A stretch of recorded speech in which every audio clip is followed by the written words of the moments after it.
What's up, guys? Welcome back to the channel and some more bolt action coverage for you guys. So it's been a minute, but we're continuing on with Market Garden here. And this is the next of the British scenarios here. So this is the Coup de Main Gambit here. So this scenario depicts the attempt to send the British recon squadron on a headlong dash along the most northerly of the three main routes into the city to seize the main objective, the Arnhem Road Bridge. So historically, the recon squadron was stopped in its tracks north of Oosterbeek, not far from its landing zone, but things might not have turned out that way if the British essentially had moved a little more quickly, or if the German force had been delayed in getting to their position. The whole Arnhem battle may have actually just become completely different. So the German force that stood in their way was small and lightly armed, though not fully trained. Although the men were highly motivated, they were not required to stand and fight to the last man, just delay the British advance. Historically, only 2 of the 3 recon jeeps actually engaged, but there were 3 troops of jeeps, each with 6 vehicles and about 24 men available. As a recon unit, it was not their normal role to engage in a stiff fight, but given the nature of the operation, that could have been an option here. So this one is going to be one of those scenarios where you do have like a very specific list of requirements as far as the minis involved. So again, that might make it a little bit more difficult to organize if you don't have that. But again, you could create some variations of that as well, or some proxies if you don't have the specific models. So the British player has 1 troop of 6 jeeps. So that's, again, a bit to start off with there, right? 6 jeeps, each with 4 crew and a driver. Each jeep mounts a Vickers K gun. And then the German player has 4 squads of 5 figures, each of which includes an LMG and a first lieutenant with I think it's a 2-man, unfortunately that's popped out here, but I think it's a 2-man command group. The German troops are soldiers from the 16th SS Training and Replacement Battalion, so not going to be the cream of the crop there. So the game is to be played along the length of the table. We'll take a look at the map in a second, and consists of open woods and small hills with a track running through the center of the table and a high wooded railway embankment down one side. The east end of the table is dominated by higher ground. There should be a clear area extending to a 24-inch square in the dead center of the table. Again, we'll check the map. The embankment is far too steep for a jeep to traverse, but does not constitute an obstacle to the Germans or to dismounted jeep crews. Now, deployment-wise, the British player must bring 1 section of 2 jeeps onto the table along the track at the beginning of turn 1. The remaining 2 sections are brought onto the board in turns 2 and 3, subject to the usual bolt action constraints. Then the German player starts the game with 2 of his squads, again, 1 with an LMG and 1 without, and his command group in any position up to 24 from the opposite table edge. His 2 remaining squads also start the game at any point at least 12 inches to the rear of his most advanced unit. Now, what is the point of the mission here? So the British objective, they must force a passage along the track, clearing the way for the rest of the squadron and the infantry battalion coming along behind them.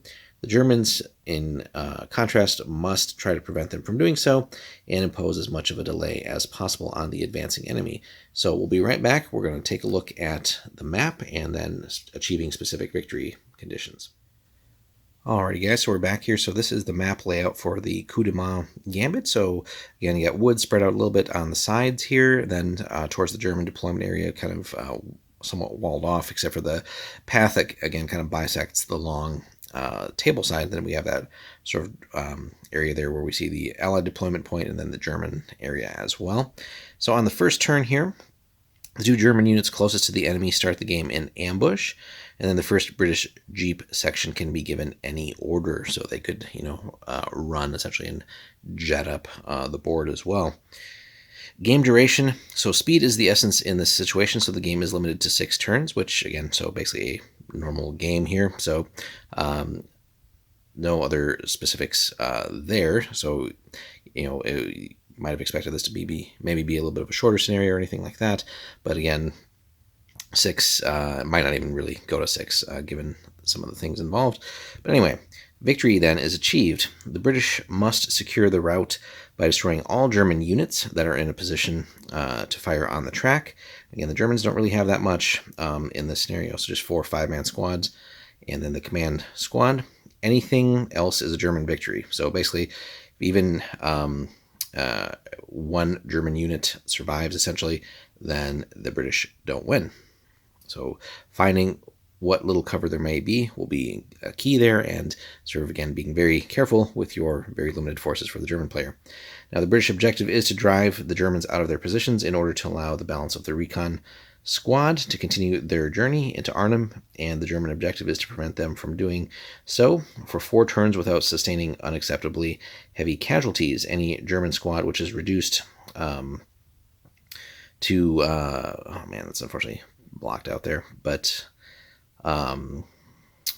wondering what number they would have chosen there.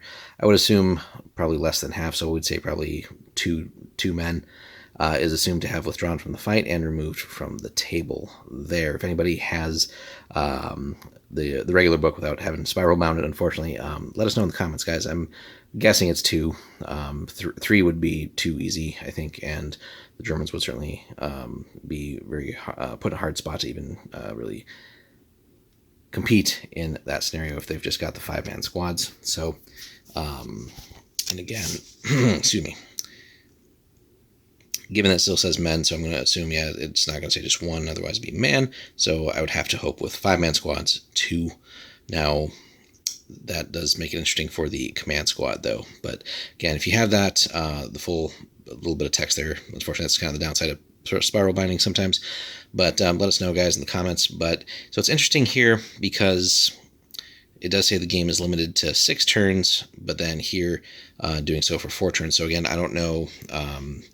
That's kind of the rest of the explanation here. So they're a bit unclear in that. Does the game really last 6 turns, or if the Germans prevent that from happening for 4 turns, is it a victory then? So it's a bit unclear here. I would, given that this is supposed to happen pretty fast, and again, the Germans are just there to delay, I would honestly play it as a 4-turn game. 6 seems way too long, and if the British play right with the jeeps and stuff like that, I mean, that could be pretty nasty.